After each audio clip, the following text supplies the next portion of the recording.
Nshuti bakunzi bacu reka tubaha ikaze aho muri hatandukanye tubagezaho inkuru ivuga ko Kiliziya Gatolika yahumurije cyangwa se yihanganishije umuryango w'umugeni waguye mu mpanuka yagiye gusezerana ni hariya muri Rulindo mu karere ka Rulindo mu murenge wa Tumba. Ni impanuka yabereye murayibuka yavuzwe cyane mu minsi yashize.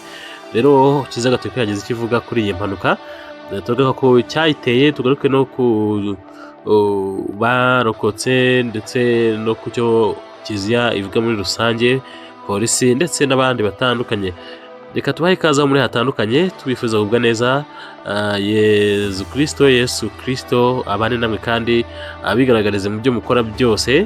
Iyi ni channel yacu kandi yivugabutumwa, aho muzajya mubona inkuru zijyanye n'ivugabutumwa na gospel ndetse n'ibiganiro bijyanye n'ubuhamya ndetse n'ibibwiriza bitandukanye bijyanye n'ivugabutumwa n'ubundi bishishikariza abantu kumenya Kristo no kumwizera kugira ngo bakizwe. Njye ndi muri bukenewe, reka tuguhe ikaze kandi subscribe niba utarabikora, uwabikoze habwa umugisha, nawe ugiye kubikora bigende bityo. Reka tubahe ikaze mu nkuru ku buryo burambuye.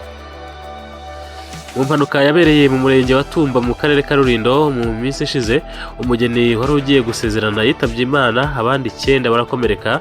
Padiri mukuru wa Paruwasi ya Rulindo akaba yahumurije umuryango we mu izina rya Kiliziya Gatolika ndetse asaba imiryango n'abakristo gukomeza kuba hafi y'abagize ibyago no kubasabira ihumure. Ubwo birumvikana ko nyine no kubasura birimo.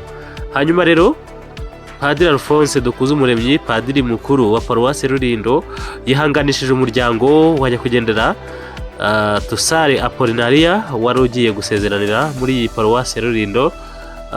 Bivuze ko ashobora kuba yaratutse hejuru za Tumba amanuka ajya i Rulindo, kuko Rulindo iri hasi cyangwa Paruwasi ya Rulindo iri ku gasozi kayo kuma hagati y'iriya misozi miremire. Hanyuma rero akaba yaraturutse hejuru za Tumba aza gusezerana. Uyu rero yitabye Imana azize impanuka y'imodoka yabaye ku itariki ya 14 Gashyantare uyu mwaka wa 2026 mu murenge wa Tumba ahitwa Rukore. N'ahitwa Rukore rero mu karere ka Rulindo nk'uko amakuru yabitangaje cyangwa se inzego zabitangaje. Iyi mpanuka rero yabaye mu gihe umugeni n'abo mu muryango we bari mu modoka berekeza muri Kiliziya ahari hateganyirijwe umuhango wo gusezerana imbere y'Imana nk'uko bikunda kuvugwa, cyangwa se imbere y'itorero cyangwa imbere ya Kiliziya.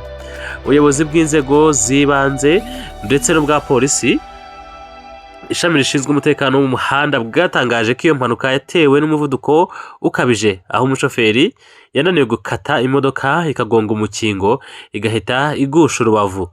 Polisi rero yatangaje ko muri iyo mpanuka hapfuyemo umuntu umwe ari we mugeni, naho abandi 9 barakomereka byoroheje bahita bajyanwa kuvurirwa mu bitaro bya Nemba no ku kigo nderabuzima cya Tumba. Ubwo yari amaze kuba rero impanuka yari imaze kuba, ubuyobozi bwa polisi bwagaragaje icyizere ko abakomeretse bari kwitabwaho neza kandi ngo barataha mu minsi ya vuba. Ubu bamwe ndetse bamaze gutaha.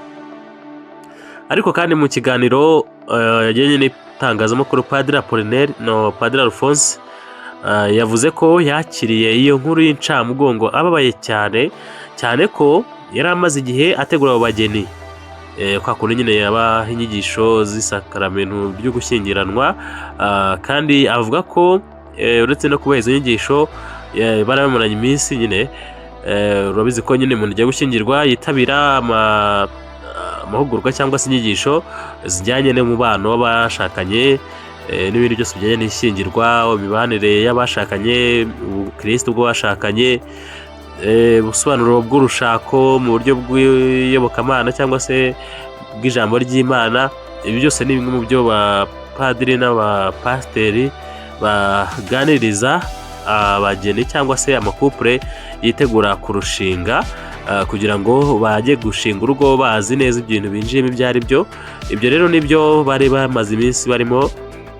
Akenshi abageni bitabira inshuro zirenze imwe muri izo nyigisho, zaba 3 cyangwa zarenga bitewe na Kiliziya uko ibigena, cyangwa n'andi matorero n'amadini atandukanye afite uburyo ahuguramo urubyiruko rwenda kurushinga kugira ngo bajye gushakana bazi neza ibyo bagiye gukora, ari mu buryo bw'imibanire isanzwe ndetse n'uburyo bw'imibanire nk'abakirisitu. Hanyuma rero avuga ko no mu munsi wabanjirije ubwo bukwe cyangwa se mu munsi wari wabanje mbere y'uko ubwo bukwe buba, umwe yari nyine padiri yari yabashije kubaha umwiherero wo kubategura mu buryo bw'umwuka. Yagize ati iyi nkuru y'incamugongo yangezeho, byankoze cyane ku mutima cyangwa se byarampangayikishije kuko ni njye wabateguye, baje kundeba ndabafasha ndetse n'umunsi umwe mbere y'ubukwe nari nabahaye umwiherero. Kumva bavuga ko umugeni yahise yitaba Imana twese twahise tugwa mu kantu.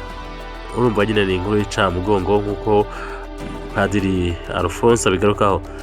Uyu mupadiri Alphonse rero yavuze ko uwo musore baba bagiye gusezerana yagize ihungabana rikomeye, ariko ko Kiliziya n'inshuti bakomeje kumuba hafi kugira ngo yongere asubize umutima impembero, yongere yakire, mbese yemere ko byabaye kandi akwiye kwihangana agatangira ubuzima bushyashya.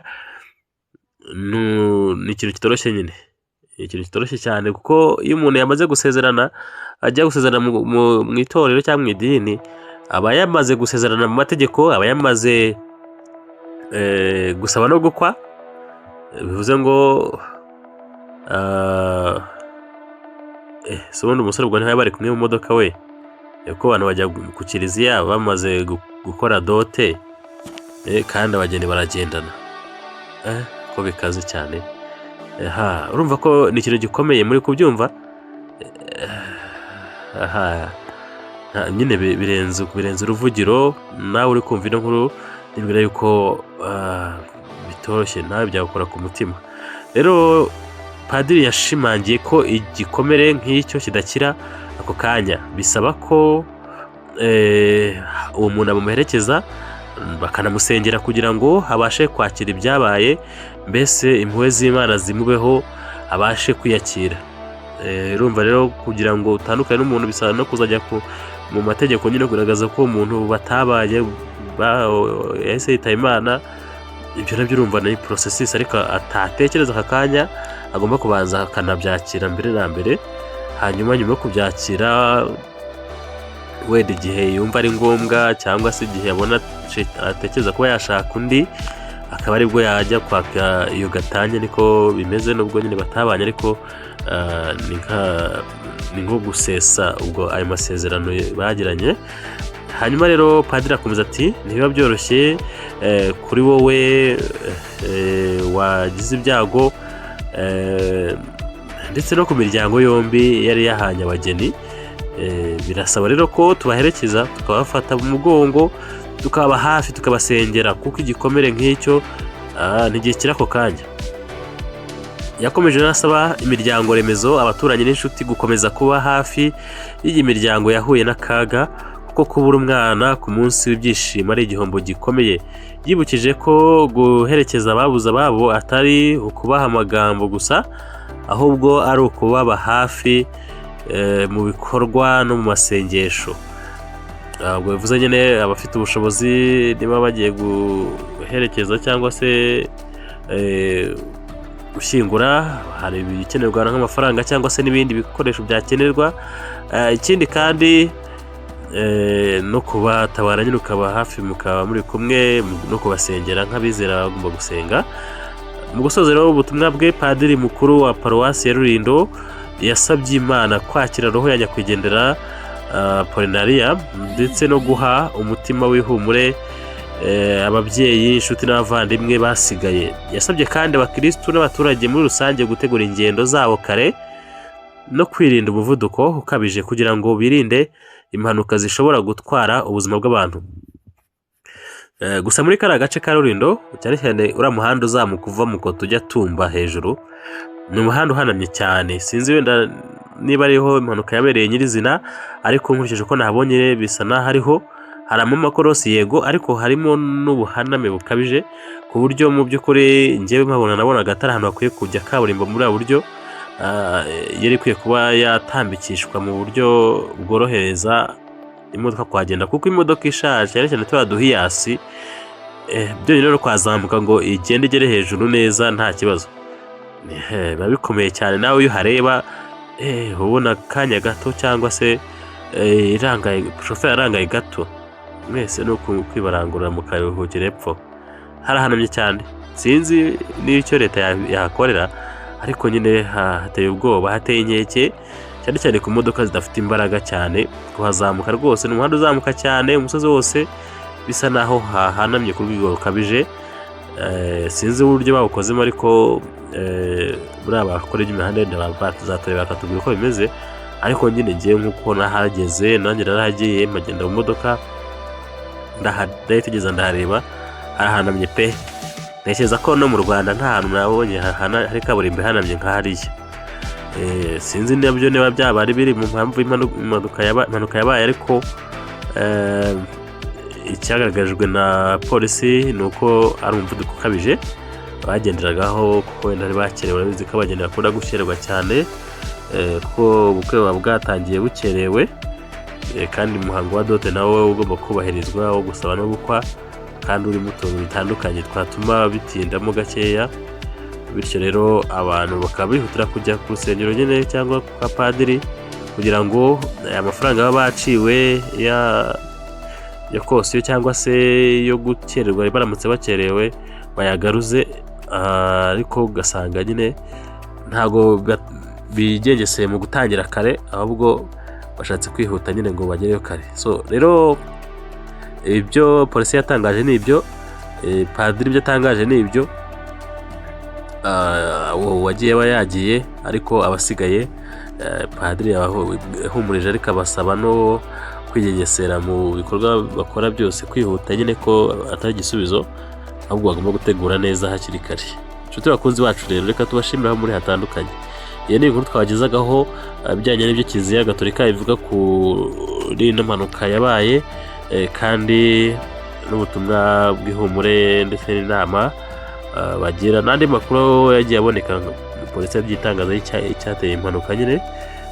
hanyuma rero inshuti bakunzi bacu aho muri hatandukanye, icyiza nyine nk'uko babivuze ni ugutegura kare tukagerayo amahoro, tukagenda neza tukagerayo amahoro. ariko kandi urupfu nyine urabizi iyo rwaje nyine uko byagenda kose, wagenda gake wakwihuta ntabwo byabura kukubaho, ariko byibuze birakakubeho, hatari bivuga ngo yihutaga cyane cyangwa se ukagenda nyine nta cyunengwa, cyangwa se umushoferi nta cyanengwa. impanuka yo ntabwo wayirinda 100%, ariko nyine wagerageza ku bushobozi bwawe kutagira ikosa ukora ryatuma habaho impanuka. hanyuma rero reka twihanganishe umuryango ko nawe ushobora kubona ino nkuru. bibaho mu buzima, si n'ubwa mbere bibayeho mu Rwanda, ariko nyine mu buzima bibaho kandi birababaza. ariko nyuma yo kubabaza umuntu arakira ubuzima agakomeza ubundi buzima. kuba udafite uwawe wakundaga ni ikibazo, ariko hari abandi bantu bahari bazajya mu cyuho, kandi umuntu akongera agaseka, akongera akaba yakwishima cyane. ko nyine iyo umuntu yabaye hari umwizerwa ku Mana, aba azajya mu ijoro cyangwa afite ubugingo buhoraho, nta mpamvu yo guhangayika. kandi niyo yaba atazajyayo, nta kindi cyo kwikoraho twaba dufite uretse gukomeza ubundi buzima busigaye, natwe tukabaho twigengesera ndetse dusenga n'Imana kugira ngo dutunganye, tugenda tuzagende twera imbere yayo n'imbere y'abantu. hanyuma rero turabashimiye ko mwabanye natwe, kandi subscribe aho muri hatandukanye kugira ngo tuvuze tubanire. turabizi ko mudukurikira, turabibona, ariko mujye munabigaragaza muri comment namwe uko mubyumva. hari inkuru tuba twayivuze nyine uko yavuzwe, ariko nk'abaturage mufite icyo mwayivugaho, it's your right, ni uburenganzira bwanyu, kandi twubaha ibitekerezo byanyu.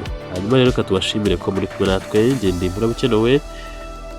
hasta la vista. Imana ibarinde. Yesu abahe umugisha.